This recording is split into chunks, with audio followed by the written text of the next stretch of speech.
Ça va? Bonjour tout le monde. Comme vous le savez, les économies d'énergie sont un des piliers de la loi de transition énergétique pour le développement respectueux de l'environnement, et le bâtiment, par définition, est un levier très important puisqu'il représente près de 45% de la consommation totale d'énergie finale en France et un quart des émissions de gaz à effet de serre. Et donc la loi offre un cadre à l'action des citoyens, des entreprises et des territoires avec 4 objectifs. Le premier, c'est de renforcer les performances énergétiques des nouvelles constructions, avec notamment l'introduction d'un critère carbone. Deuxièmement, c'est d'accélérer la rénovation énergétique des logements, dont vous parlera Emmanuel Cos. Ensuite, c'est d'intégrer le bâtiment dans l'économie circulaire. Les décrets sont pris: tri, recyclage du matériau, recours aux écomatériaux. Et enfin, favoriser les économies d'énergie par les habitants grâce aux compteurs individuels, au numérique, aux éco-gestes, et puis à tout le travail aussi que fait l'ADEME pour permettre justement l'application de cette loi de transition énergétique. Les autres textes qui sont en cours de rédaction et qui seront publiés cet été, c'est notamment la réglementation environnementale sur la construction neuve qui va vous être présentée aujourd'hui.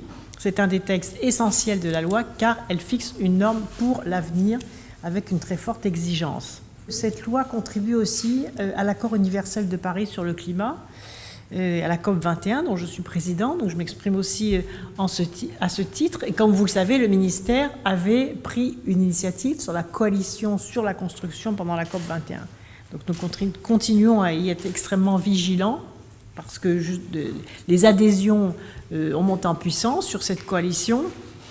Et donc nous avons à la fois publié la stratégie nationale bas carbone, que j'ai publié le 18 novembre 2015 et qui représente un objectif de diminution d'au moins 87% des émissions dans le bâtiment à l'horizon 2050.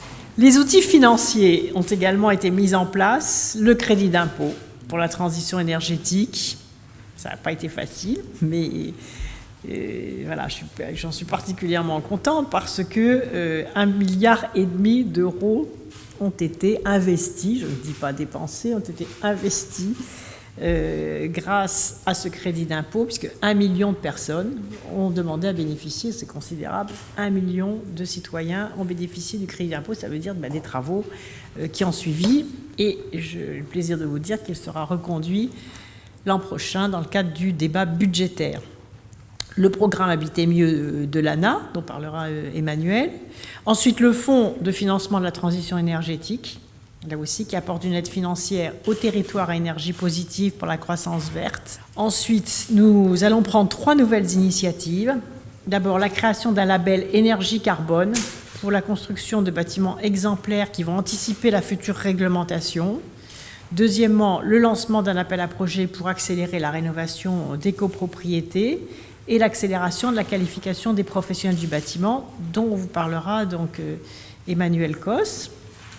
Je dirais juste un mot sur le label énergie carbone qui va préfigurer la future réglementation environnementale sur les bâtiments neufs, notamment les bâtiments énergie positive. Ça n'a pas été facile non plus ni d'imposer le concept, et je vois que le concept maintenant est installé. Donc la loi de transition énergétique enrichit la réglementation sur la construction en ajoutant, je vous le rappelle, des exigences portant sur le calcul des émissions de gaz à effet de serre. Premier point, il y en a 3. Deuxièmement, un calcul des consommations d'énergie et de ressources sur l'ensemble du cycle de vie, de l'origine des matériaux à la déconstruction des bâtiments en passant par leur exploitation. Et troisièmement, une incitation à recourir aux énergies renouvelables pour couvrir et compenser les besoins des bâtiments. La France est ainsi le premier pays du monde à initier une nouvelle réglementation de la construction qui prend en compte à la fois des émissions de gaz à effet de serre et de la performance technique.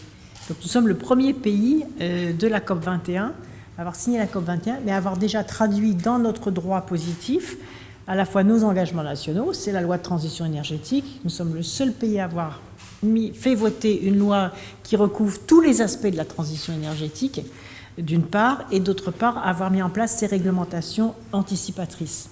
Ce que je voudrais, pour terminer, c'est remercier l'ensemble des parties prenantes, tous les professionnels qui ont permis de faire émerger les grands principes de cette réglementation, Les seuils d'exigence ont été présentés hier aux professionnels par les services du ministère.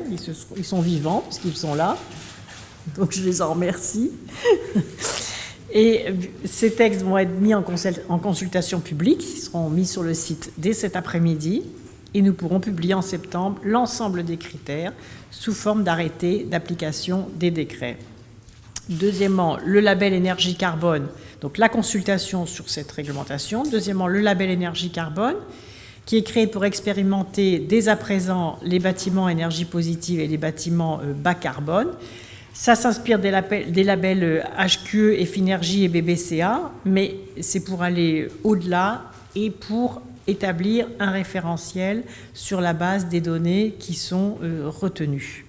Et enfin, dans la partie énergie et carbone, d'autres indicateurs environnementaux peuvent être pris en compte dans une approche environnementale du bâtiment. Ça, c'est impératif. Alors, les bâtiments qui se construisent, j'en vois, parce que je vais en inaugurer, etc., qui n'ont pas réglé le problème d'eau ou les problèmes de production de déchets ou gestion des déchets, ils passent à côté de quelque chose. Donc l'idée aussi, c'est une approche globale de la construction, où l'on s'interroge aussi sur les usages à l'intérieur de cette construction. On ne gère pas les équipements en termes de déchets dans un immeuble de bureau comme dans un immeuble d'habitation. Donc il faut penser globalement les choses, et l'objectif aussi, c'est de mettre en valeur des réalisations globales qui ont à la fois fait la récupération d'eau de pluie, la question énergétique, la question des déchets, la question des déplacements propres, la question des bornes de recharge de voitures électriques, etc. C'est la conception globale du développement durable à partir soit d'un immeuble de bureau, du lieu de travail, soit d'un immeuble d'habitation, le lieu de vie. Et c'est vraiment ça l'esprit de la loi de transition énergétique, c'est l'interconnexion entre tous les leviers de la transition énergétique. Donc voilà l'aboutissement de ce vaste chantier qui nous met, je crois, à la pointe à la fois de la conception, de l'échange, mais aussi de la co-construction et la démarche de démocratie participative, qui a permis de faire en sorte que toutes ces réglementations qui sont vécues parfois comme une contrainte, elles le sont, ne le nions pas non plus, doivent être aussi considérées comme une opportunité à saisir et une chance d'aller de l'avant et de se positionner le mieux possible, non seulement sur le marché français, mais aussi sur les marchés mondiaux. Et je souhaite d'ailleurs, je vais le dire à toutes les filières industrielles qui sont sur ces secteurs, qu'elles doivent aussi adhérer à la coalition Prix du carbone.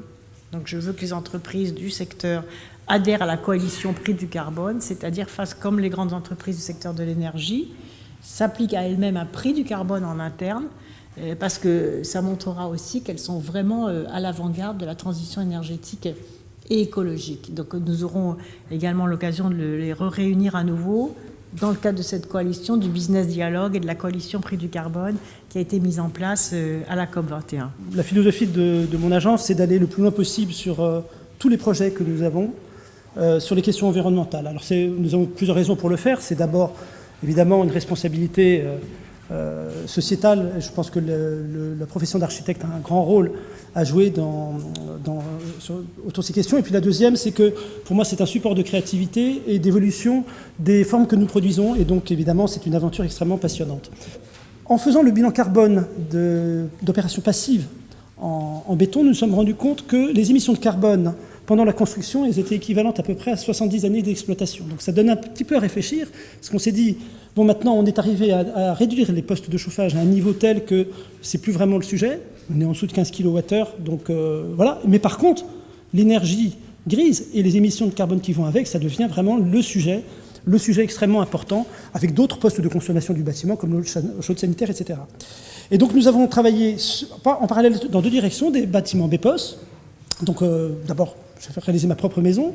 Et là, on est en cours de chantier sur une résidence de 160 étudiants qui est en mixte bois et béton et qui est un bâtiment à énergie positive. Et parallèlement, en mettant l'accent également sur des projets bas carbone très pointues. Donc là, nous venons de livrer une opération sur le campus de Nanterre, donc qui est une opération des laboratoires de sciences, qui fait 5000 m², 5 niveaux, totalement en bois. Quand je dis totalement en bois, c'est-à-dire cage ascenseur, cage escalier, tout est en bois. Il n'y a pas de béton structurel à partir de la dalle haute du parking. Et c'est également un bâtiment qui est totalement en ventilation naturelle, dans lequel il n'y a pas de faux plafond. Je dis ça parce que ça peut paraître un détail, mais quand on travaille sur ces questions environnementales, finalement on change l'espace, et au lieu d'avoir un espace très neutre, avec des faux plafonds partout, des choses comme ça, on a du bois massif au-dessus de la tête, ce qui change quand même un petit peu les conditions de travail. Et nous terminons là, en ce moment, nous sommes sur un projet d'un bâtiment de 10 niveaux, bois, paille, ventilation naturelle, également totalement bois, c'est-à-dire que là aussi, nous avons les cages escaliers, cages ascenseurs, qui sont en bois, et la seule question qui reste, c'est est-ce que nous allons réussir à faire l'isolation en paille ou pas.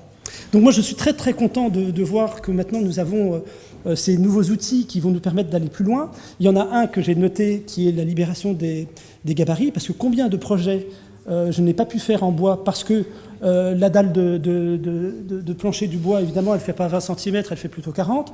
Et donc, on perdait un étage, ça, c'est pas possible.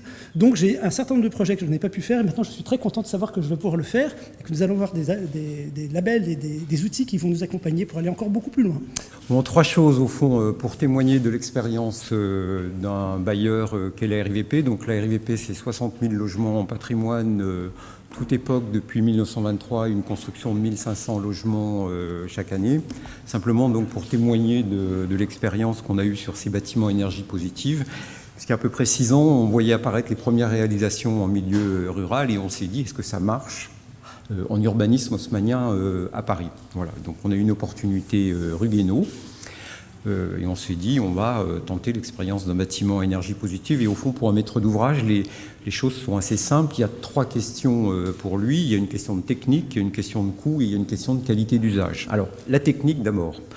Sur ce bâtiment, il n'y a aucun exploit technique. En fait, on a utilisé des techniques assez éprouvées, des bonnes, mais c'est plus une cohérence de matière grise globale, grâce d'ailleurs un peu à la matière grise architecte, enfin des équipes de maîtrise d'œuvre, qu'au fond, sans exploit technique, on y arrive. Donc aujourd'hui, les bâtiments énergie positive, voilà, on a vraiment la conviction qu'ils sont vraiment à portée de main. La deuxième question, c'est la question du coût. Voilà, alors celle-là, elle fâche souvent et on entend souvent des maîtres d'ouvrage assez critiques ou assez inquiets sur la question des coûts. Ce n'est pas notre cas. Le bilan de ce bâtiment, en fait, c'est 3 choses. Oui, sur l'investissement, il y a sans doute un léger surcoût. Alors, comme on n'a pas passé le marché d'une solution sans bâtiment énergie positive, c'est difficile de comparer. S'il y avait un chiffre à donner, c'est sans doute quelques pourcents, mais pas des chiffres fantaisistes, c'est raisonnable. Puis je voudrais remettre ça en perspective de 2 choses. La première, c'est qu'il ne faut pas oublier que dans la dépense logement, parce que souvent je trouve qu'il y a un débat un peu simpliste en France sur les coûts de la construction, pour tous les agents économiques, mais au fond pour les bailleurs qui ont au fond les données de synthèse, il ne faut pas oublier que sur la vie d'un bâtiment, la partie qui correspond au fond au coût de la construction, c'est 28%, opération moyenne hein, bien sûr, c'est 28%, et la partie sur la maintenance, c'est 27%. Voilà, donc autrement dit, c'est l'approche coût global, quels que soient les accords, les approches économiques, quand on remet bien ça en perspective, et pour nous bailleurs, qui accueillons évidemment des locataires modestes, c'est extrêmement important, et je pense très sincèrement que sur ce bâtiment de la rue Guénaud, on est arrivé à une très bonne solution, très bonne solution. Voilà. Puis la dernière chose que je voudrais évoquer sur les coûts, c'est au fond ce que je vis aussi comme bailleur. Hein, donc c'est la génération des bâtiments des années 80. Aujourd'hui, on fait des plans climat. Pour les remettre à niveau, c'est 35 000 € d'investissement par logement. Voilà, on en fait 2 000 par an. Donc je vous livre ce chiffre. Et la conviction qu'on a acquis à la RIVP avec cette opération de la rue Guénaud, c'est que sur le plan financier, c'est aussi une bonne solution, même si effectivement il y a quelques pourcentages d'investissement supplémentaires en l'état actuel, parce que le monde de la construction fera des progrès à investir. Voilà. Puis la dernière chose, je crois très importante, c'est la qualité d'usage. Au fond, parce qu'il y a un débat un peu permanent sur ah là là, les normes techniques, c'est moins de qualité d'usage. Ce bâtiment de la rue Guénaud démontre l'inverse, pour 2 raisons. C'est au fond l'intelligence qu'il y a eu dans ce bâtiment à partir d'un cahier des charges qui était effectivement avec un niveau d'exigence élevé, a vraiment amené les équipes de maîtrise d'œuvre. La preuve d'ailleurs, c'est que Pascal Gontier a perdu le concours. Mais vraiment à donner le meilleur d'eux-mêmes, à réinventer ce qu'était la cour parisienne en allant négocier avec les pompiers. Donc on a vraiment des logements qui ont une qualité d'usage hors norme et qui est d'ailleurs révélée par nos enquêtes de satisfaction, puisque sur à peu près les 50 opérations qu'on livre chaque année à la RIVP, c'est ce bâtiment qui a la meilleure note de satisfaction de tous les bâtiments qu'on livre. Et à chaque visite qu'on fait, enfin, c'est confirmé par des bâtiments qui vivent un vrai bonheur. Voilà. Donc le groupe Pichet réalise aujourd'hui un bâtiment tertiaire en bois dans le quartier Euratlantique. C'est un bâtiment Signal qui fait près de 5000 m², 7 niveaux et 30 mètres de hauteur. C'est bien sûr un bâtiment à ossature 100% bois, issu de la filière Région Nouvelle-Aquitaine. Le projet a été conçu dès l'origine en construction bois, avec de nombreuses études, expérimentations et consultations des acteurs de la filière bois régionale. Ça a toujours été l'engagement du groupe Pichet de réaliser une première opération pour lancer la filière bois régionale. Alors, qu'est-ce que ça signifie un immeuble en construction bois? C'est 30% plus léger, c'est un chantier plus rapide, d'au moins 3 mois, et c'est beaucoup moins de nuisances. C'est une ressource durable qui stocke du CO2 et qui a bien sûr une empreinte environnementale plus faible. Bien sûr, ce bâtiment est passif, avec sa conception et son atrium central. Il n'a pas de climatisation, ce qui est assez rare pour un bâtiment de bureau. Et associé à une GTB, c'est-à-dire une gestion intelligente, pour son exploitation, il aura une consommation optimale des énergies. C'est le premier bâtiment qui va être labellisé la semaine prochaine par BBCA, dont vous avez parlé, en plus de certifications BREEAM, Very Good et Certivea. Enfin, c'est un savoir-faire que nous exportons maintenant à nos immeubles de logement. Nous allons réaliser 2 immeubles de logement, un dans Paris 17e et un à Nanterre, en 100% structure bois. Voilà. Merci beaucoup. Notre ambition, elle est, comme l'a dit la ministre, que la construction participe durablement à la baisse de l'émission des gaz à effet de serre et que donc le secteur du bâtiment soit un secteur leader sur ces sujets. Et c'est pour cette raison qu'il est pour nous absolument essentiel que ce secteur qui est en dynamique et qui, j'espère, va poursuivre une dynamique et va l'augmenter, soit aussi le leader de cette lutte contre les émissions de gaz à effet de serre, et y compris qu'il puisse être aussi une vitrine de l'engagement du gouvernement français en matière de lutte contre le dérèglement climatique. C'est pour toute cette raison que nous avons travaillé avec Ségolène Royal sur 3 chantiers complémentaires à ce qui a déjà été porté par notamment la loi de transition énergétique et aussi la signature de l'accord de Paris, bien entendu. D'une part, pour la construction neuve, doter la France d'une réglementation unique au monde. Une des réglementations les plus ambitieuses et les plus complètes, à la hauteur des engagements de la COP 21, en cumulant 2 critères, le bâtiment à énergie positive et la question bas carbone. Pour l'existant, deuxième chantier, booster les rénovations énergétiques ambitieuses et notamment accélérer notre travail d'accompagnement des particuliers, mais aussi le travail envers les copropriétés. Et enfin, le troisième point, c'est poursuivre la modernisation de la filière du bâtiment qui a déjà fortement évolué, mais qui peut encore s'avancer plus largement dans la réussite de la transition écologique de notre économie. Concernant le neuf, et la ministre vient de le dire, nous sommes en train de proposer un label, une réglementation qui vise à allier 2 questions. La question de l'énergie positive, et donc reprendre ce que la loi a instauré, qui est les bâtiments à énergie positive, et des bâtiments qui répondent à la stratégie bas carbone, qui est évidemment essentielle pour les années qui viennent. Nous avons donc travaillé avec les organismes de labellisation HQE, Efinergie et BBCA pour mettre en œuvre un label, un socle commun qui permette à l'ensemble du monde de la construction de s'appuyer sur des bases très concrètes pour concevoir ces bâtiments à énergie positive à une échelle évidemment plus importante qu'aujourd'hui. Nous ouvrons avec la ministre Ségolène Royal une période d'expérimentation pour s'assurer que nos choix sont les bons, Peut-être même qu'on se verra que nos choix peuvent être plus ambitieux si finalement cela se passe très bien. Et donc tester cette réglementation, notamment sur des bâtiments pilotes, qui nous permettront, me semble-t-il, de défendre dans les temps voulus une réglementation extrêmement robuste et qui justement permettra à l'ensemble du secteur d'être prêt pour 2018, comme cela évidemment était prévu. Deuxième point très important, c'est la philosophie du bâtiment bas carbone, qui s'inscrit dans la stratégie nationale bas carbone qui a été présentée l'année dernière. Et pour dire les choses très clairement, c'est en baissant justement ces émissions que nous arriverons à répondre à nos engagements. Le deuxième chantier très important et sur lequel Ségolène Royal s'est beaucoup démenée, c'est évidemment accélérer et changer d'échelle sur la rénovation du parc existant.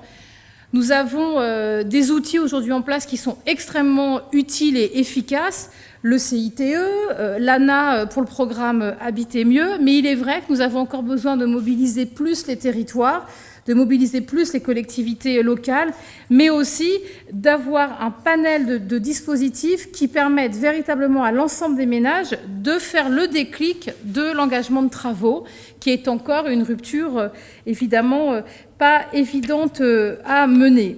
C'est pour cette raison notamment que nous allons évidemment travailler sur les plateformes territoriales de la rénovation énergétique qui ont été consacrées par la loi transition énergétique pour la croissance verte. C'est l'outil adéquat pour développer mieux le rythme de ces rénovations et cela va notamment nous permettre de remettre les points rénovation info-service au cœur du développement de ces plateformes pour que justement nous puissions accélérer les choses. Il y a également évidemment le développement des passeports de la rénovation qui est l'outil qui nous semble le plus adéquat pour avancer. Et de la même manière, vous savez aujourd'hui que l'ANA, l'Agence nationale de l'amélioration de l'habitat, qui est représentée ici par sa directrice, mène le programme Habiter mieux, qui a bénéficié d'une augmentation de budget en 2016 pour traiter non plus 50 000 logements, mais 70 000 logements dans le cadre du programme Habiter mieux pour les ménages modestes. Nous sommes donc en train de travailler avec l'ANA pour trouver les dispositifs pour déclencher annuellement des travaux de rénovation énergétique dans 20 à 30 000 logements en copropriété. Enfin, et cela a été rappelé tout à l'heure, cette ambition sur la rénovation, mais aussi sur la construction, ne peut pas se faire sans un milieu professionnel qui soit au rendez-vous et qui prennent le même rythme que les ambitions du gouvernement. Ce rendez-vous, il a notamment été pris avec la dynamique du label RGE. C'est ce label qui donne droit aux mesures fiscales qui ont été mises en place par le gouvernement.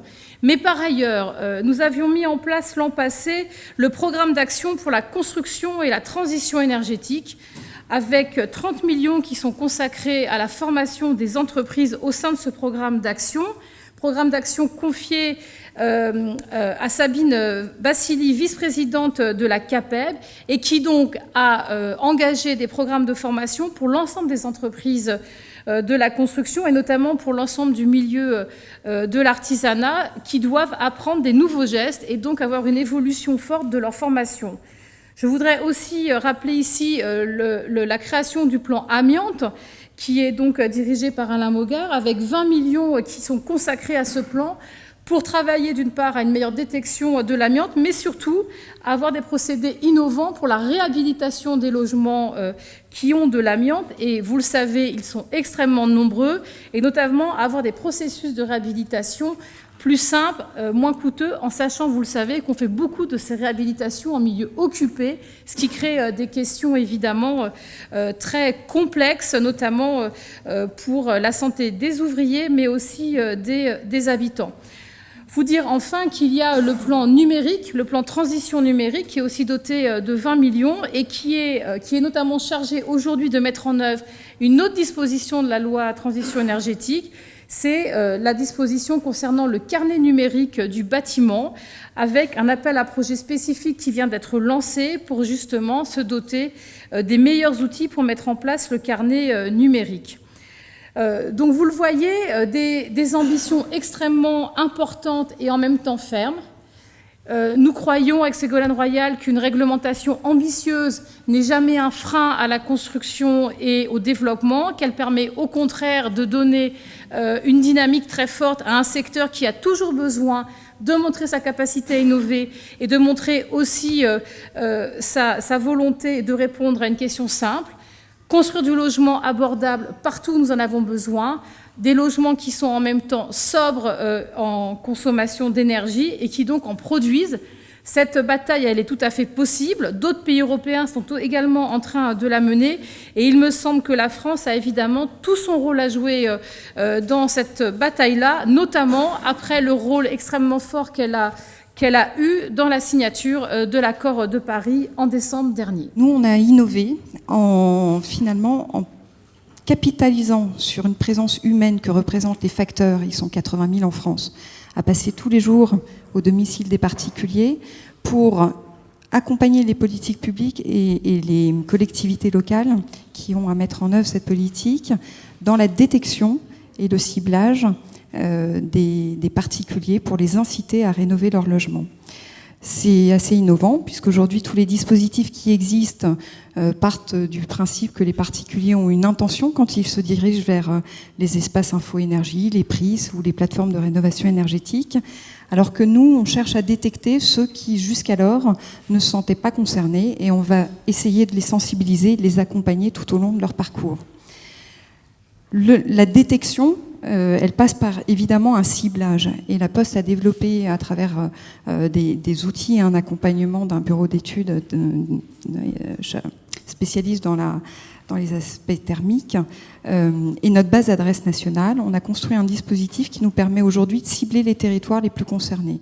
Donc en recherchant les quartiers où les constructions anciennes sont présentes, où les étiquettes énergétiques sont les plus importantes, sont les plus représentatives, ou en ciblant certaines catégories de population. On parle beaucoup de précarité énergétique, ça en fait partie. On arrive à envoyer nos facteurs dans des quartiers, donc tout à fait ciblés et pas à peu près n'importe où.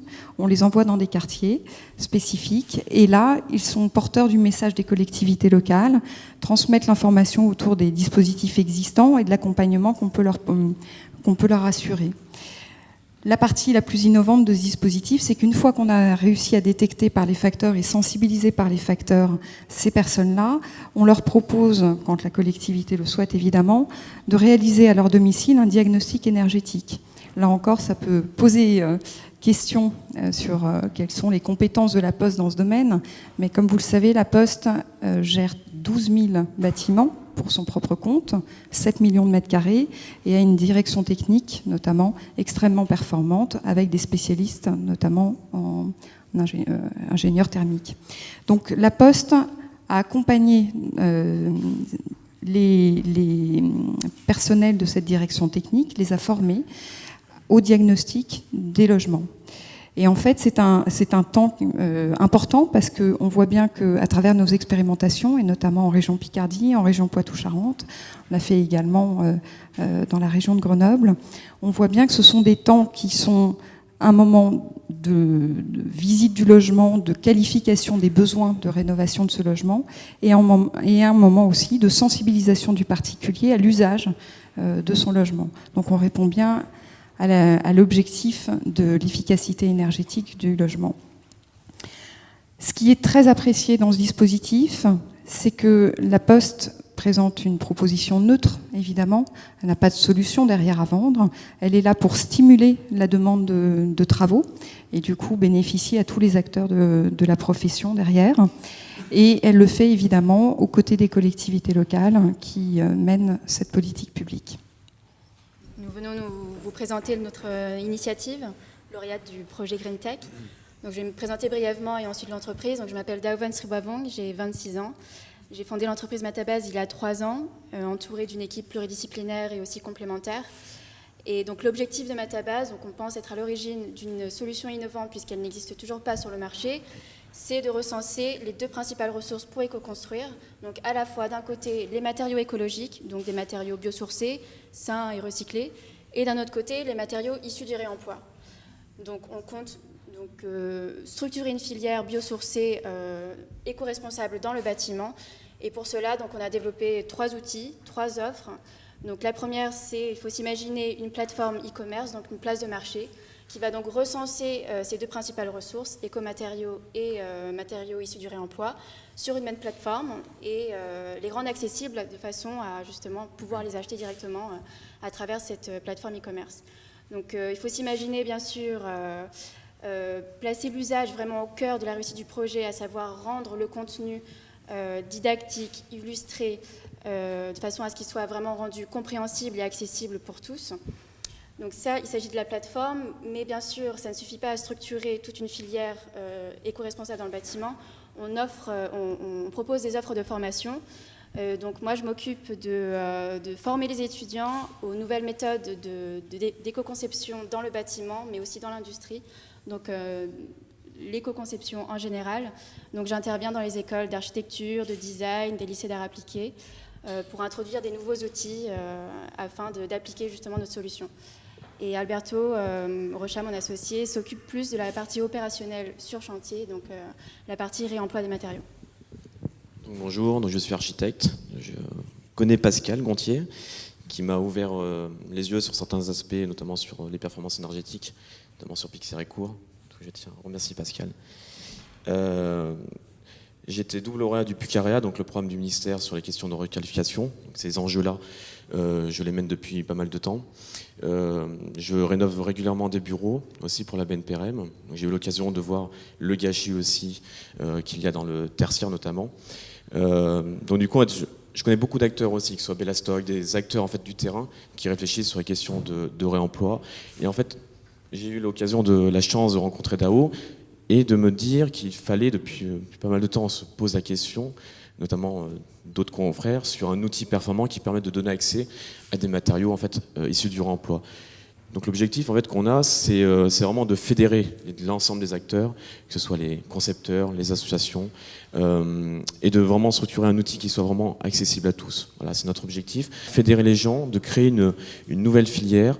Je suis sur différentes opérations et je suis en train de mettre en application, notamment pour la BNPRM, pour les citer entre autres, dans le cadre de leur politique RSE, on a vu des économies très importantes au final. C'est pas de l'utopie. Il y a en fait de la valeur économique derrière tout ça. Il y a de l'emploi.